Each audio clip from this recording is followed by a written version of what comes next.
Salut chers élèves, comment allez-vous? Est-ce que vous êtes prêts pour continuer les exercices et les applications sur cette unité? Allons, on commence. On va continuer dans cette vidéo les exercices. Vas-y. On a dans cet exercice, le premier exercice, une figure. Dans cette figure, on a le cercle de centre M. Dans ce cercle, on a AB égale à CD, deux cordes égales. Et on a que mesure de l'angle M est 120 degrés. Z milieu de AB et X milieu de CD. On doit démontrer que le triangle XYZ est un triangle équilatéral. Pour démontrer qu'on a un triangle équilatéral, il suffit de démontrer trois angles égaux, ou bien trois angles égaux, et chaque angle égal à 60 degrés, ou bien trois côtés égaux, ou bien deux côtés égaux, c'est-à-dire un triangle isocèle avec un angle de 60 degrés. Je crois ici que si on va démontrer deux côtés égaux, va être un peu difficile. Je ne peux pas démontrer YX ou bien égal à YZ. Je sais que BZ égale DX, mais est-ce que je sais que YD égale à YB? Ce n'est pas donné. Donc, je veux laisser le troisième cas, le cas de triangle isocèle et le cas de l'angle 60, dans ce cas-là, à part. Alors, je veux utiliser le premier cas, si je peux calculer trois angles égaux à 60 degrés. On a MZ passe par le centre et passe par le milieu de AB. Donc MZ est perpendiculaire à AB. Et MX passe par le centre et passe par le milieu de CD. Donc MX est perpendiculaire à CD. Et puisque AB égale à CD, deux cordes égales, et on a démontré que MZ et MX sont des perpendiculaires aux cordes, donc MZ et MX sont des distances. Alors si on a des cordes égales, alors les distances sont égales. Donc on peut dire maintenant que MX égale à MZ. Et puisque MX égale à MZ, donc le triangle MXZ, et c'est un triangle isocèle en M. Par suite, la mesure de l'angle Z égale la mesure de l'angle X. Les deux sont égaux à 180 moins 120 sur 2 égale à 30 degrés. Maintenant, on a déjà dit que MX et MZ sont des perpendiculaires.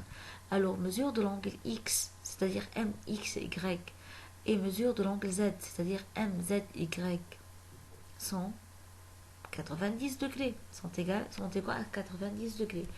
Donc, mesure de l'angle XZY est égale à la mesure de l'angle ZXY égale 90 moins 30 degrés égale à 60 degrés.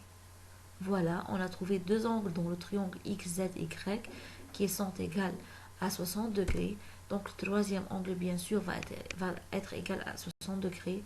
Voilà, angle égaux. Chaque angle égale 60 degrés. Donc ce triangle est un triangle équilatéral.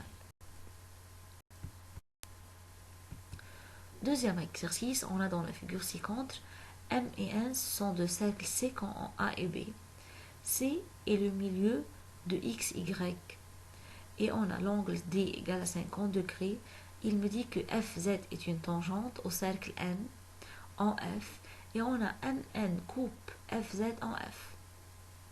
On va trouver d'abord mesure de l'angle CME.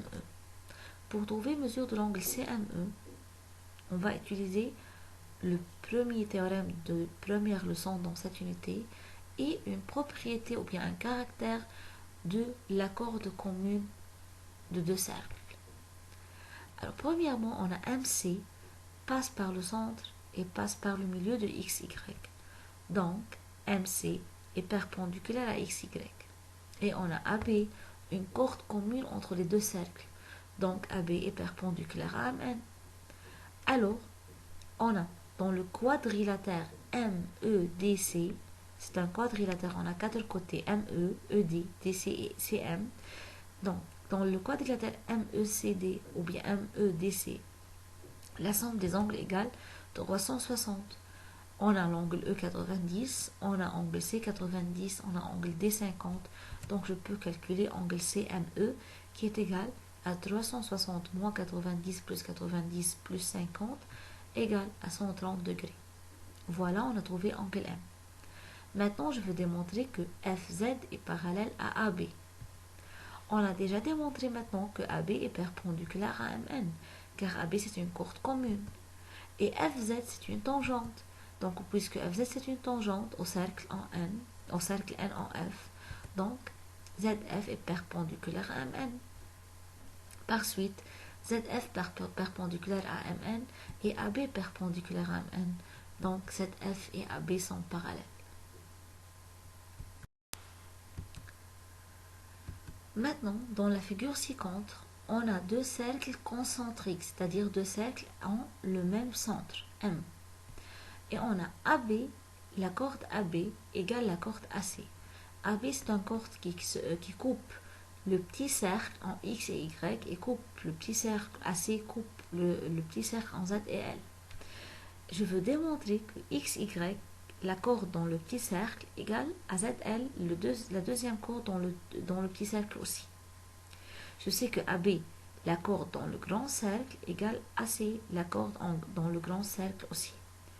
Donc, premièrement, puisqu'on a des cordes égales, donc on doit avoir des distances. Et les distances, c'est-à-dire des perpendiculaires. C'est pour cela que je veux tracer deux perpendiculaires, MH et ME. MH perpendiculaire à AC et ME perpendiculaire à AB. Et on doit dire ça pour les profs qui corrigent les examens. Donc on dit soit ME perpendiculaire à AB et MH perpendiculaire à AC. Et puisqu'on a AB égale AC et on a MH perpendiculaire à AC et ME perpendiculaire à AB, donc les distances qui sont MH et ME sont égales. Maintenant, on regarde dans le petit cercle. MH est perpendiculaire à ZL et ME est perpendiculaire à XY. Et MH égale ME. Donc, on a des distances égales, alors les cordes sont aussi égales. Donc, ZL égale XY, tout simplement. N'ayez pas peur d'après la figure. La figure n'est pas compliquée, c'est très facile. Seulement, essayez à commencer par les théorèmes qu'on a déjà acquises.